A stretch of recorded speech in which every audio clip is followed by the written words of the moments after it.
Hello friends, आपका अपन channel exam crack में आपका स्वागत है। यदि आप मेरे चैनल पर नए हैं तो प्लीज़ चैनल को सब्सक्राइब, लाइक और कमेंट जरूर करें। फ्रेंड्स, आज हम लोग मानव रक्त के पार्ट 2 को कवर करेंगे। यदि आपने पार्ट 1 नहीं देखा है तो चैनल के playlist most important biology question में आपको पार्ट 1 मिल जाएगा। तो आइए फ्रेंड्स, शुरू करते हैं। आज का पहला प्रश्न है, किसकी मौजूदगी के कारण शरीर के भीतर रक्त नहीं जमता है? तो इसका सही उत्तर हो जाएगा ऑप्शन बी, हिपेरिन। अर्थात हिपेरिन के कारण ही शरीर के भीतर रक्त नहीं जमता है। वहीं अगर प्लाज्मा की बात कर दें तो प्लाज्मा रक्त का निर्जीव भाग होता है जो रक्त के 55 से 60% भाग का निर्माण करता है। अगर हीमोग्लोबिन की बात करें तो रक्त का लाल रंग हीमोग्लोबिन के कारण ही होता है। वहीं अगर फाइब्रिनोजन की बात कर लें तो फाइब्रिनोजन एक प्रकार का घुलनशील प्रोटीन होता है जो रक्त को थक्का बनाने में सहायता करता है। तो फ्रेंड्स, इस क्वेश्चन से फिलहाल इतना ही। नेक्स्ट क्वेश्चन है, मानव शरीर में खून के शुद्धिकरण की प्रक्रिया को क्या कहते हैं? तो इसका सही उत्तर हो जाएगा ऑप्शन बी, डायलिसिस। मानव शरीर में खून के शुद्धिकरण की प्रक्रिया को डायलिसिस कहते हैं।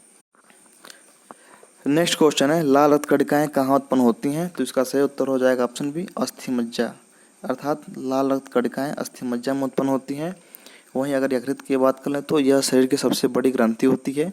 इसका वजन 1.3 से 1.6 केजी तक होता है। इसका एक प्रमुख कार्य पित्त का निर्माण करना है।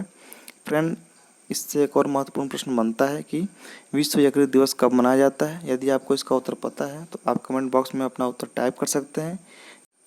यदि आपको इसका उत्तर नहीं पता है तो आप सबसे पहले गूगल में जाकर इसको सर्च करिए और इसका उत्तर मिलने के बाद आप कमेंट बॉक्स में उत्तर टाइप करिए। मैं इस प्रश्न का उत्तर अगले वीडियो में दूंगा। नेक्स्ट क्वेश्चन है, निम्न में से किसको आरबीसी का कब्रगाह कहा जाता है? तो इसका सही उत्तर हो जाएगा ऑप्शन बी, प्लीहा को। प्लीहा को आरबीसी का कब्रगाह कहा जाता है। अगर यकृत की बात कर लें तो यह शरीर की सबसे बड़ी ग्रंथि होती है। इसका वजन 1.3 से 1.6 केजी तक होता है। इसका एक प्रमुख कार्य पित्त का निर्माण करना है। वहीं अगर हिपेरिन की बात कर लें तो हिपेरिन के कारण ही मानव शरीर के अंदर रक्त नहीं जमता है। नेक्स्ट क्वेश्चन है, लाल रक्त कणिकाएं किस नाम से जानी जाती हैं? तो इसका सही उत्तर हो जाएगा ऑप्शन है, इरिथ्रोसाइट्स। लाल रक्त कणिकाएं इरिथ्रोसाइट्स के नाम से जानी जाती हैं। वहीं ल्यूकोसाइट्स को हम लोग WBC कहते हैं। और बेसोफिल्स और लिम्फोसाइट्स की बात करें तो यह WBC के ही प्रकार हैं। इनके बारे में हम लोग आगे बात करेंगे। नेक्स्ट क्वेश्चन है, श्वेत रक्त कणिकाएं किस नाम से जानी जाती हैं? तो इसका सही उत्तर हो जाएगा ऑप्शन बी, ल्यूकोसाइट्स। अर्थात ल्यूकोसाइट्स के नाम से ही श्वेत रक्त कणिकाएं जानी जाती हैं। नेक्स्ट क्वेश्चन है, मनुष्य के रक्त में श्वेत रक्त कणिकाओं की कौन सी किस्म सबसे अधिक पाई जाती है? तो इसका सही उत्तर हो जाएगा ऑप्शन सी, न्यूट्रोफिल्स। अर्थात न्यूट्रोफिल्स मनुष्य के रक्त में सबसे अधिक पाया जाता है। अगर लिम्फोसाइट की बात करें तो यह सबसे छोटे आकार की WBC होती है और इनका कार्य शरीर में पहुंचने वाले एंटीजन को पहचान कर उनके खिलाफ एंटीबॉडीज़ का निर्माण करना होता है।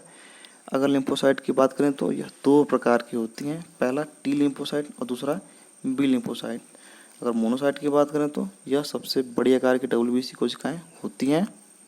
नेक्स्ट क्वेश्चन है, मनुष्य के रक्त में श्वेत रक्त कणिकाओं की कौन सी किस्म सबसे छोटे आकार की पाई जाती है? तो इसका सही उत्तर हो जाएगा ऑप्शन सी, लिम्फोसाइट। लिम्फोसाइट मनुष्य के रक्त में सबसे छोटे आकार की पाई जाने वाली WBC होती हैं और इनका कार्य शरीर में पहुंचने वाले एंटीजन के खिलाफ एंटीबॉडी का निर्माण करना होता है। यह 2 प्रकार की होती हैं, पहला T लिम्फोसाइट और दूसरा B लिम्फोसाइट। वहीं अगर बेसोफिल्स की बात करें तो इसे बॉडी का अलार्म सिस्टम कहा जाता है क्योंकि यह शरीर में प्रवेश करने वाले हानिकारक तत्वों के खिलाफ एलर्जी पैदा करता है। अगर मोनोसाइट की बात कर लें तो यह सबसे बड़ी WBC होती हैं। अगला प्रश्न है, WBC का मुख्य कार्य क्या है? तो इसका सही उत्तर हो जाएगा ऑप्शन सी, रोग प्रतिरोधक क्षमता को बढ़ाना ही WBC का मुख्य कार्य होता है। नेक्स्ट क्वेश्चन है, जब कोई बाहरी पदार्थ मानव रक्त प्रणाली में प्रवेश करता है तो प्रतिक्रिया कौन प्रारंभ करता है? तो इसका सही उत्तर हो जाएगा ऑप्शन सी, WBC। अर्थात WBC ही प्रतिक्रिया को प्रारंभ करता है। अगर WBC के फुल फॉर्म की बात करें तो WBC का full form white blood cell होता है। और अगर RBC की बात करें तो RBC का रेड ब्लड सेल होता है। यकृत के बारे में हम लोग पहले ही बात कर चुके हैं कि यह मानव शरीर की सबसे बड़ी ग्रंथि होती है। अगला प्रश्न है, मानव शरीर में हृदय का क्या कार्य है? तो इसका सही उत्तर हो जाएगा ऑप्शन सी, पंपिंग स्टेशन की तरह। अर्थात मानव शरीर में हृदय पंपिंग स्टेशन की तरह कार्य करता है। यहाँ हृदय की बात चल रही है तो आइए इसके बारे में कुछ फैक्ट जान लेते हैं। मानव हृदय लगभग 12 सेंटीमीटर लंबा, 9 सेंटीमीटर चौड़ा तथा 250 से 300 ग्राम भार का एक महत्वपूर्ण अंग होता है। हृदय एक दोहरी झिल्ली से घिरा होता है जिसे पेरिकार्डियम झिल्ली कहते हैं और इसके अंदर जो द्रव रहता है उसे पेरिकार्डियल द्रव कहते हैं। अगला प्रश्न है, मनुष्य के हृदय में कितने कोष्ठ होते हैं? तो इसका सही उत्तर हो जाएगा ऑप्शन सी 4। मनुष्य के हृदय में 4 कोष्ठ होते हैं। अगर इनकी संरचना की बात करें तो ऊपर के जो दोनों कोष्ठ होते हैं उनको आलिंद बोलते हैं और जो नीचे के दोनों कोष्ठ होते हैं उनको निलय बोलते हैं। जिसमें कोष्ठ के इस भाग को दायां आलिंद तथा इस कोष्ठ को बायां आलिंद कहते हैं। और अगर नीचे की बात करें तो इस कोष्ठ को दायां निलय और इस कोष्ठ को बायां निलय कहते हैं। नेक्स्ट क्वेश्चन है, विश्व का पहला हृदय प्रत्यारोपण किस वैज्ञानिक ने किया था? तो इसका सही उत्तर हो जाएगा ऑप्शन ए क्रिश्चियन बर्नार्ड ने। क्रिश्चियन बर्नार्ड ने विश्व का पहला हृदय प्रत्यारोपण किया था। क्रिश्चियन बर्नार्ड ने 1967 में सबसे पहले साउथ अफ्रीका में विश्व का पहला हृदय प्रत्यारोपण किया था। नेक्स्ट क्वेश्चन है, भारत का पहला हृदय प्रत्यारोपण किस वैज्ञानिक ने किया था? तो उसका सही उत्तर ऑप्शन बी वेणुगोपाल राय ने भारत का पहला हृदय प्रत्यारोपण किया था।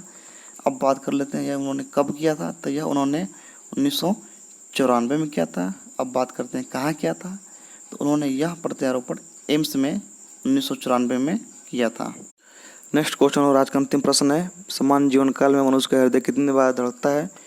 तो इसका सही उत्तर हो जाएगा ऑप्शन बी 2 अरब बार। सामान्य जीवन काल में मनुष्य का हृदय लगभग 2 अरब बार धड़कता है। तो फ्रेंड्स, इस वीडियो में फिलहाल इतना ही। यदि आपको वीडियो पसंद आया तो प्लीज़ चैनल को सब्सक्राइब, लाइक और कमेंट जरूर करें और साथ ही साथ बेल आइकन दबाना ना भूलें। Thank you.